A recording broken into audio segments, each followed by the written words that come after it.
So you will need more to get it through. With that, we'll move to our next author is Senator. Yeah, one more bill. Oh, you have one more? I apologize. I knew that.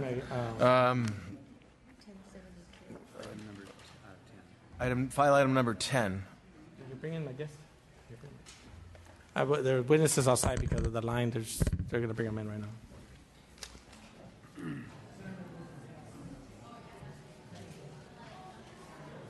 Oh, this is the bus one. This is his. The other sergeant. Huh? No, I told the other sergeant, but I guess he does. He just showed up. I'm like, oh, he's sitting down. That way we can kind of. You got 3 bills? I'm lying with this.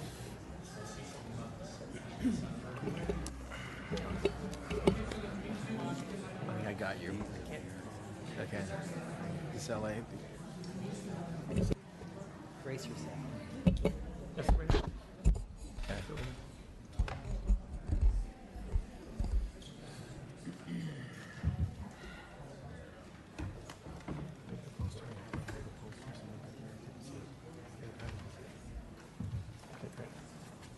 Once your witnesses have been seated, you may proceed. Okay, thank you, Mr. Chair, for your patience.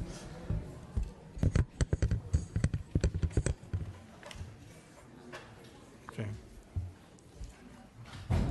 Mr. Chair, thank you, members. I would like to begin by thanking the Chair and the committee for the time spent reviewing this bill. At this time, I will be accepting the proposed committee amendments that make these technical changes, as well as exempt the charter buses on the condition that they meet the outline requirements in those amendments. SB 1072 protects children traveling to and from school by establishing a pupil transportation procedure to help prevent children from being left on school buses unattended. In a disturbing number of cases, children, many with special needs who are nonverbal or have fallen asleep, have been mistakenly left on a parked unattended bus for hours. Tragically, in my district last year, a student named Paul Lee, a special needs student, passed away inside of one of these hot buses in the city of Whittier. To prevent future tragedies, SB 1072 specifically requires that all public and private school buses to be equipped with a child safety alert system designed to require the driver to walk to the back of the bus to deactivate the system, thus making sure that the bus is empty. The device will be something similar to this. This will be in the back of the bus, and when they turn off the engine, an alarm, a low alarm will start going inside the bus, letting them know that they need to walk to the back of the bus and deactivate it by pushing this button. On the way out, they get to check the seats to make sure that they are empty. This bill also directs the school district to establish safety procedures for bus drivers to follow to ensure that the drivers check the bus at the end of the route. It also requires that bus drivers review the safety protocol during their annual renewal training. It also adds a reporting requirement to the DMV to be notified in case that the child has been left behind by a driver. This bill has received unanimous support. I do have the parents of Paul Lee that would like to testify.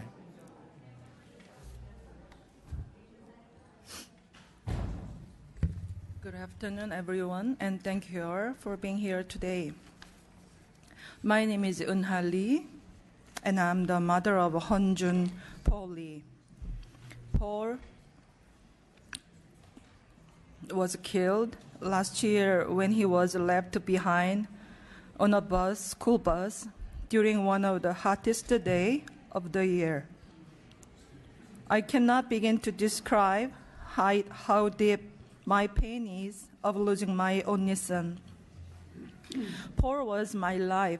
He was filled with much love and joy, and even though raising a special needs son in this world was not easy, there was always laughter and happiness every time he was around. Paul loved school, his teachers, and his classmates, and he was always excited to begin his day. But due to the carelessness of others, Paul did not arrive at school as he should have. Instead, he was left to die inside a school bus that sat in a school bus parking lot for many hours in temperatures that reached well over 100 degrees. Nobody looked to Paul when he didn't get off the bus when it arrived at his school. Nobody reported Paul missing as he sat for many hours aboard that hot school bus waiting for someone to get him. Nobody looked for Paul until it was too late. My precious son died on September 11, 2015, aboard that school bus, left behind by a school bus driver that had confirmed the bus was all clear. Many children, especially those in special education, remain vulnerable to this type of life-threatening situation while traveling aboard the school bus. Without adherence and a reinforcement of school bus safety policies and procedures, all children are at risk of being left behind, and this senseless tragedy will happen again. Our family remains vigilant that Paul's death will not be in vain or without change, and we are here today to support the Senate Bill 1072, the Paul Lee School Bus Safety Law, named after our beloved son. When I remember back to that September morning, Paul looked very happy with the new T-shirt that I had bought for him for his birthday. As he got ready for school, I hugged and kissed him and said, "Have a blessed day, Paul. I love you." With his big smile, Paul got on the bus, and we waved goodbye to each other, as we did every day. No one expected it, but that moment became the last time I would see my loving son alive. I would like to thank Senator Tony Mendoza for authoring Senate Bill 1072 because it will put safety protocols in place aboard the school buses to protect the children from being left behind. We believe that all school buses in California should be equipped with a child safety alarm system that can only be deactivated when the bus driver walks to the back of the bus, forcing the driver to check to make sure the bus is empty. Knowing that this bill has been written in his name will put a smile on Paul's face in heaven. Our family cannot escape from drowning in sorrow from Paul's death, and my heart hurts every day when I see the many unprotected children aboard the school buses on the roads. Looking at those school buses is like looking at my son's coffin. No family should have to say goodbye to a child who died while riding in a school bus. I ask for everyone's support, interest, and concern as we raise our voices in Paul's name to make sure that this senseless tragedy will never happen again to another child or family. Paul, I miss you. I love you. Thank you very much. Thank you. April Lopez. Thank you. Good afternoon, Mr. Chair and members, and thank you for allowing me to speak today. I apologize for having my back to you all. My name is Dr. April Lopez, and I'm the chair of the California State Council on Developmental Disabilities, and we are a proud sponsor of 1072. And we thank Senator Mendoza for his leadership in this vital issue. We're equally honored to show our solidarity with the Lee family, as you have heard the heart-wrenching story of what happened to their son. We at the council first learned about the tragic case of Paul Lee, and we wondered how anything like this could possibly occur. We discussed the incident at length at the State Council's Legislative and Public Policy Committee. Our thought was, why do we need legislation? To make sure our kids are not left on buses. We all have checks and balances in our personal lives, and why not children's safety? However, much to our dismay, we began to do some research on this topic. We soon realized just how widespread this was. All over America, children with special needs have been inadvertently left on school buses. We have heard stories from Georgia, Florida, Washington, New York, and many other states as well. In fact, we've heard many similar stories from people on our council that serve right here in California. And we're aware of a number of cases here in Golden State, children with special needs who cannot communicate or have fallen asleep and have been forgotten or abandoned on the school buses. I have quite a bit of personal experience with buses. I have a 13-year-old with a dual diagnosis now. She's 13 and she's autistic and she has Down syndrome. She began riding the bus about 9 years ago. While she became more verbal recently in terms of clarity, she still has many communication challenges. Every school year, there is a different bus driver going to and from my home. And it's been 9 years. It's many of you have heard my story, and those who haven't, I know that when school starts, I will be taking a couple of days off from school in the morning and in the afternoon, and I follow the school bus. And it's routine every year that my daughter is forgotten. And there's lots of apologies, and I don't think that they do it on purpose. I know they don't. It's just crazy. And for those who have children, know how crazy it is, even when your kiddo doesn't ride the bus, where you park and all the chaos that goes on. So, I try really hard to make sure that that they know who I am, that they know who my daughter is, and and there's a lot of prayer, there's a lot of trust that we have to give to these school bus drivers when we hand our children off to them, and hope that they get to where they're supposed to, and we assume that they're getting where they're supposed to. As many of you know, so basically, one of the stories I wanted to say is about 9 days ago, we spoke in the Senate in transportation. And the next day, coincidentally and ironically, it was the last day of my daughter's school, and she was forgotten to get picked up.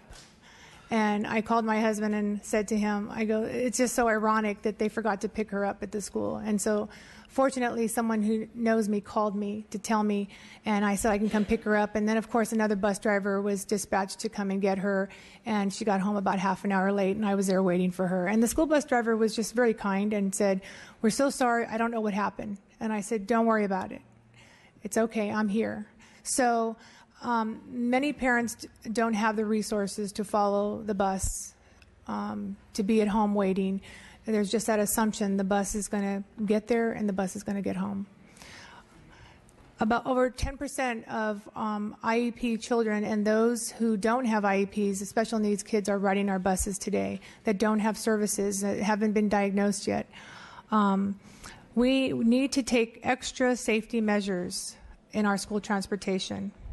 You all are the voice of these children. And remember, we're talking about special needs kiddos that don't have a voice. We take for granted that when we teach I have a 13-year-old, I have an 11-year-old, and I have a 8-year-old, and I'm teaching my kids. I'm married to a 30-year veteran of the Sheriff's Department, and I know what happens out there. I'm privy to some of the tragic incidents that are happening on buses all the time, and I'm teaching our kids. I'm sorry? Please summarize. Wrap it up. Oh, thank you. You're doing a great job, though. Thank you. You're doing a Thank great you. job. So that's why I write things down, so I don't get off track, because I will get off track. And so again, you're the voice. California prides itself on being a national leader, forward-thinking. SB 1072 certainly fits into this category. I urge the members of the Assembly to vote yes on SB 1072, so no other family will have to endure the pain that the Lee family has had to endure, and we don't lose any more children that don't have a voice. And thank you again for allowing me to speak today. And thank you, Senator Mendoza. Great. Thank you. Thank you for both your stories, sharing your personal stories here today. And I know I speak on behalf of the committee when I say, what a what a tragedy for a parent to lose a child. And yet you're here today, trying to help other children we may never know who could have been in this situation. So thank you for giving up your time and sharing us your pain and being here today. So thank you very much. With that, we're going to go to other members of the public in support. Just state your name, your affiliation, and your position on the bill, please. Good afternoon. My name is Janelle Lewis. I serve on the State Council on Developmental Disabilities, where I chair the Legislative and Public Policy Committee. I'm also a parent of 4. My children, 3 of them have special needs, and I'm a 30-year credentialed teacher in this state in strong support of the bill. Thank you. Come forward, yes. My name is Ben Lewis, and I'm just a young adult, and I'm in strong support of SB 1072. Thank you. Greg DeGiero with the ARC and United Cerebral Palsy California Collaboration, a coalition of people with intellectual and developmental disabilities and their families, friends, and service providers, and we certainly support the bill.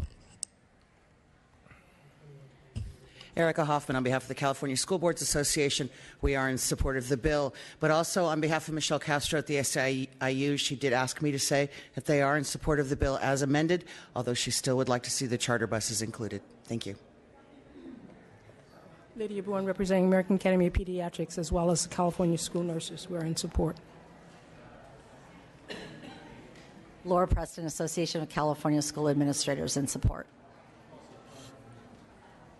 Enrique Roach on behalf of the Los Angeles Unified School District in support. Thank you. Any in opposition, please come forward. Mr. Chairman, Josh Pane on behalf of the California Bus Association. With the amendments and your good help in your office, we've worked out, and so we've removed our opposition, and appreciate all the senators' efforts and your efforts, and once again want to give our condolences for the family. Thank you. Thank you. Any others? Seeing no others. If you're in opposition, please come forward. Well, we already heard from support, but we'll hear it again. Go quickly, please. Good afternoon. My name is Frances Gomez, and I attended Whittier High School, which is a part of the Whittier Union High School District, and I support this bill. Good job.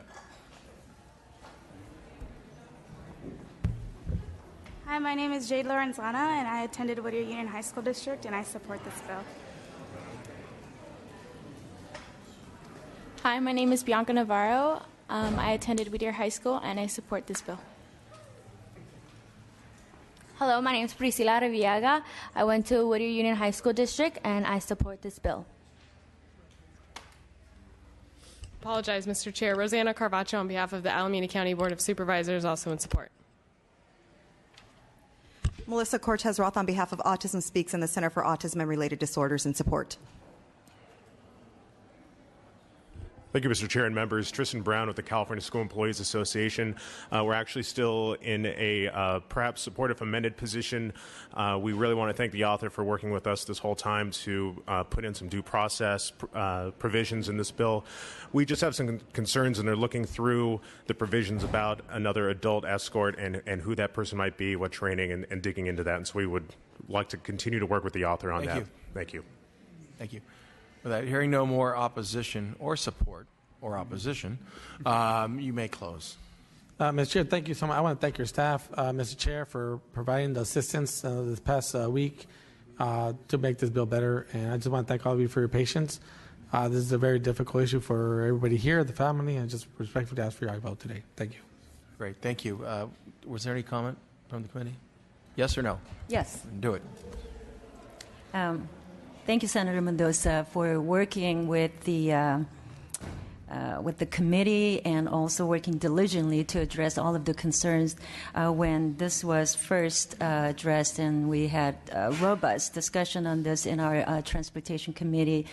I support the effort and I support the intent of what we're trying to do. We do want to do everything we can to prevent further unfortunate death like we saw in Paul. And at the time in the Transportation Committee, we also discussed how this would be related to some of the discussions to ensure that bus drivers and those who are affected, all the stakeholders, would be able to have a better understanding of what we need to ensure that every child, every single child, is accounted for when they get on, when they get off. Those are our responsibilities. So I talked a lot about the training requirements for the school bus and the staff drivers. All those are supportable, and I'm glad this bill addresses all that. But I did raise my concern in the Transportation Committee because of the costly mandates that the school districts and the charter bus operators would have to, incur to meet this mandate.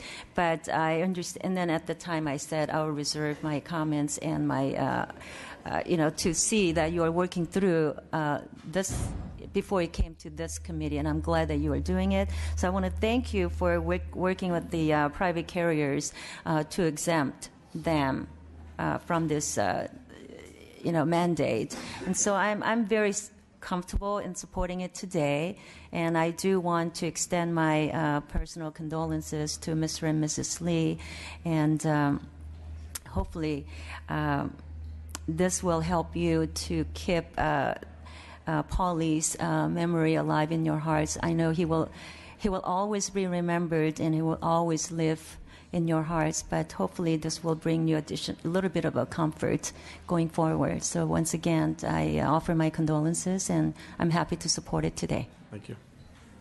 Great, thank you, Dr. Weber.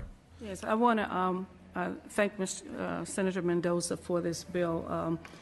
Sometimes we don't look at bus transportation as an extremely important part of what we do in our school districts, and yet it is an extremely important component of it. Little concerned that you've exempted, I assume, the private carriers from this, and I find that somewhat difficult because many of the school districts have gone to private carriers because of the cost of maintaining their own fleet of buses and drivers that are there. And so I think at some point you may want to look at that a little bit more closely. We did when I was on the school board, because we had so many buses, we had not only our own hundreds and hundreds of buses because we were under a court mandate, but we also had private carriers as well, taking some of our students. One of the things we discovered was that in San Diego, it may not be true everywhere, but most of our incidents of accidents and things of that nature occurred on our private carriers rather than our district carriers. And one of the key pieces was the tremendous turnover of drivers in the private carriers, where in the school district carriers, the persons were union members, they had benefits, they had retirements, and they stayed longer. And so they were more familiar with the routes. They sometimes saw themselves as a part of the school district itself. So they had a different kind of perspective on kids who got on and off the bus. They kind of knew all the kids who rode the bus every day.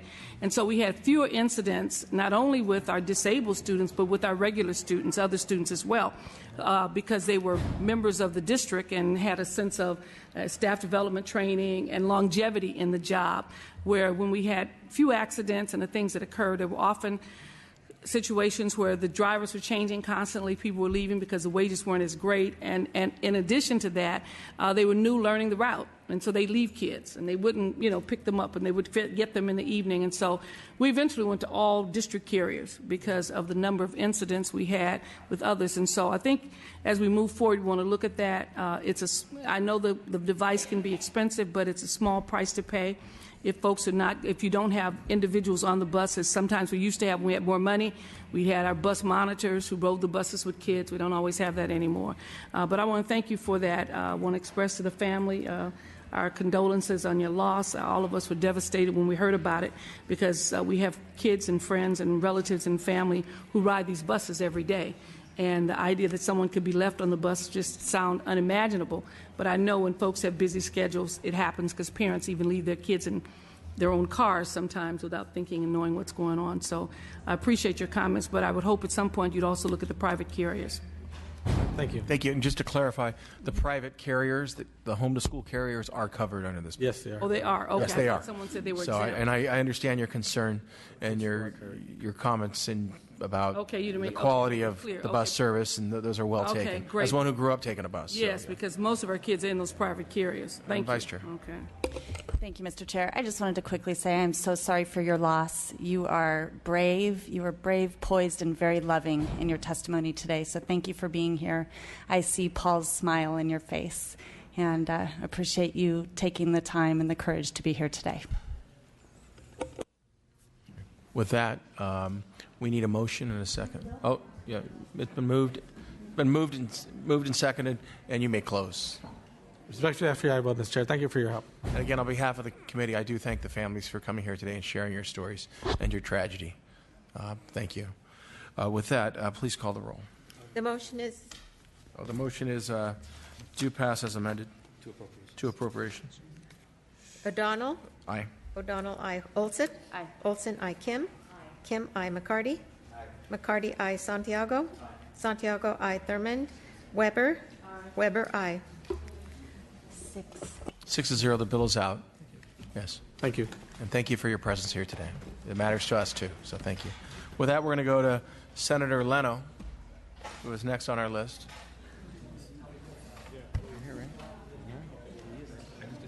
That's going to be file item number 16. File item number 16. Okay. SB 1415. Senator Leno, you may proceed when ready. Thank you, Mr. Chair. I'm sure I don't need to tell your committee members that not only do we have a housing crisis of availability and affordability in California, but it is hitting our teachers and school employees especially hard. Not only are teachers having to manage commutes of 90 minutes or more because they can't afford to live anywhere near their school districts, but it's gotten so bad in the Bay Area, and I know in the southern part of the state as well, that teachers are just recognizing that they'll never have an opportunity to find a reasonable place to live, to start a family, and to have a real life, and are just walking away from the profession altogether. So this bill is an attempt to take a step forward to allow school districts to establish and implement programs that address the housing needs of K through 12 teachers and school employees who face the challenge of securing affordable housing.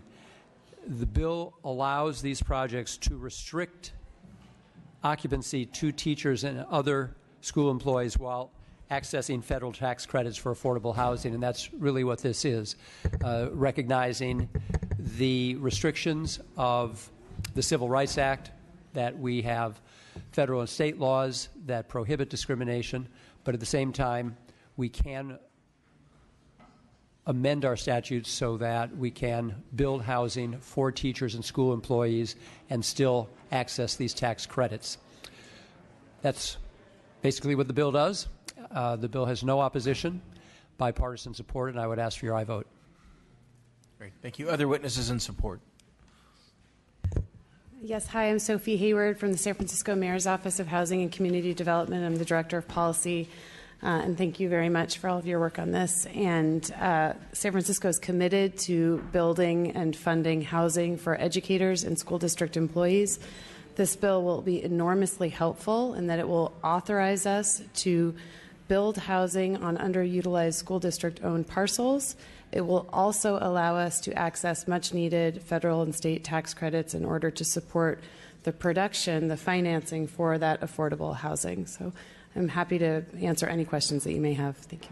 Thank you. Any others in support? Estelle Lemieux with the California Teachers Association. We are in support of this measure. We just wish it could go even further, but every little bit helps in terms of retaining and attracting teachers to the profession, and this is one area that will certainly be helpful. Thank you. Others in support?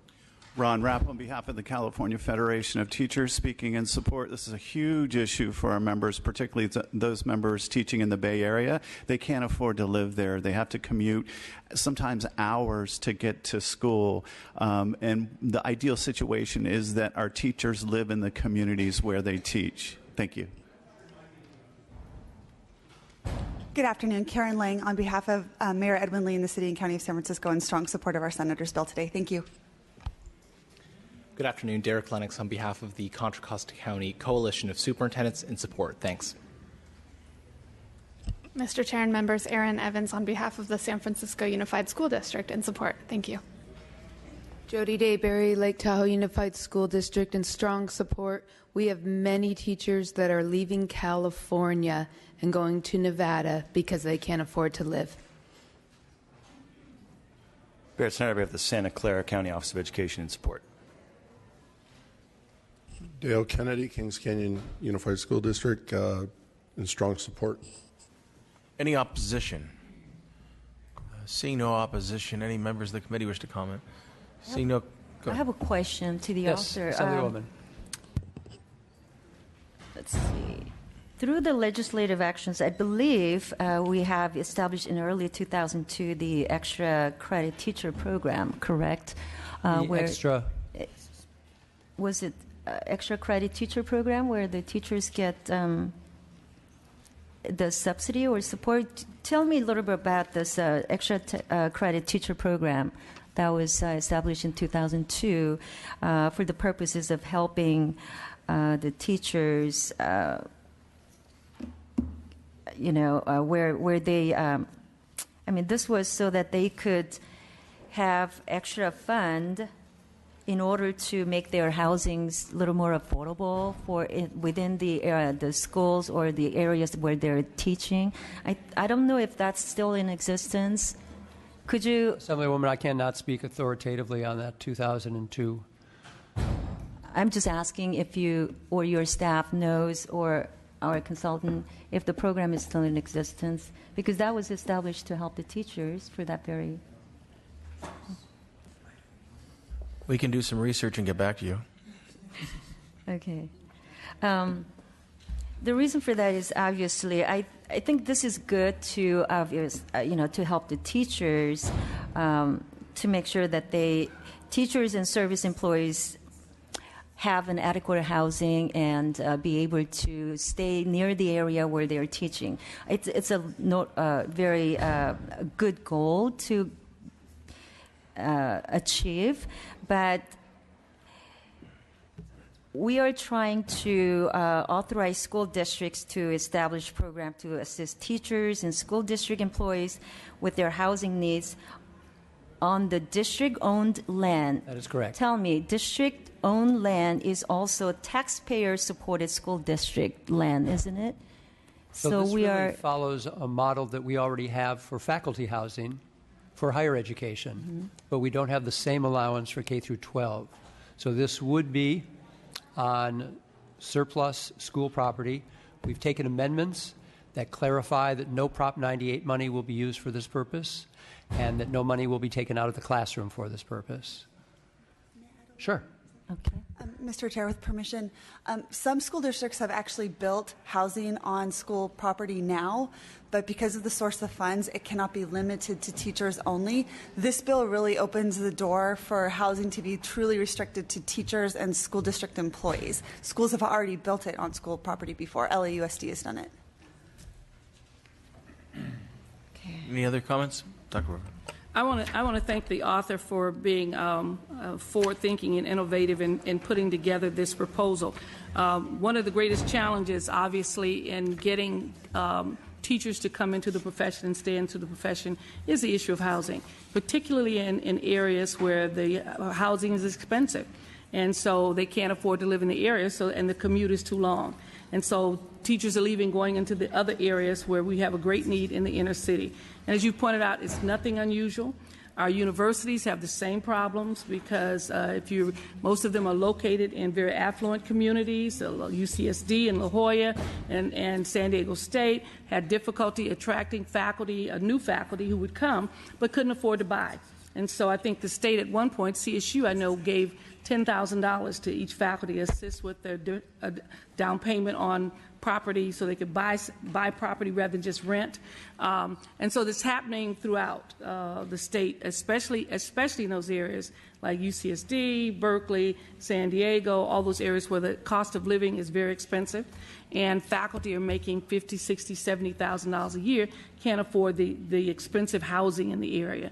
So I think it's really forward thinking. It's a good thing to talk about, making sure we have that so that then those inner city areas are not suffering because they can't attract teachers to come and work in those schools where we really need them. So this will be an important piece. It'll emphasize to our teachers that the work that they do is very important. We want to make sure that some of their basic needs are covered in addition to their salary and an incentive to remain in the area. Thank you, Assemblywoman. Mr. Chair, I should also add that the proposal does not preempt any local zoning or planning discretion. I move the bill. Been moved and seconded. Do we have any further comment from the committee? Seeing no further comment, you may close. I'll use that as my close. I ask for your vote. Thank you. Please call the roll. The motion is to pass. O'Donnell? Aye. O'Donnell, I. Olson? Aye. Olson, I. Kim? Kim not voting. McCarty? Aye. McCarty, I. Santiago? Thurmond? Weber? Aye. Weber, aye. The bill is out. It has 4 votes. Thank you. You keep the roll open? Yes, oh yes. Wonderful. Thank you very much. Thank you, Senator. We'll now move to Senator Huff, who has been waiting patiently. And we'll move to file item number 3. File item number 3.